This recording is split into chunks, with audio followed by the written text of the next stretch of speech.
সালাতে দোয়া কবুল হয়। সালাতে দোয়া কবুলের 3 জায়গা। একটা হচ্ছে তাকবীরে তাহরিমার পরে আমরা সানা পড়ি না, আমরা তো একটা পড়ি। আল্লাহর হাবিব সুন্নাহ এবং নফল নামাজে আরো পড়তেন সানা, ওই দোয়া কবুল হয়। 2 নম্বর জায়গা সালাতে সেজদায় পড়ে দোয়া করলে কবুল হয়। আকরাবু মা ইয়াকুনুল আবদু মির রাব্বিহি ওয়া হুয়া সাজিদ ফাকসিরু ফীহি দুআ।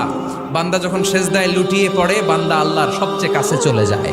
কিন্তু বিশ্বনবী বলে সেজদাটা তোমার রবের কুদরতি পায়ের উপরে পড়েছে। সেজদায় পড়ে দোয়া করেন। সালাম ফিরানোর আগে বিশ্বনবী দোয়া করতেন, লা ইউসাল্লিমান্না আহাদুকুম হাত্তা ইয়াতাআওয়াযা মিন আরবা'a।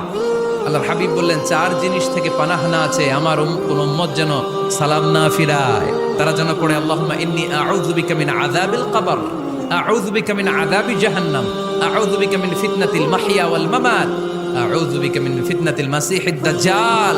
আল্লাহ কবরের আযাব থেকে বাঁচাও, আল্লাহ জাহান্নামের আগুন থেকে বাঁচাও, আল্লাহ জীবন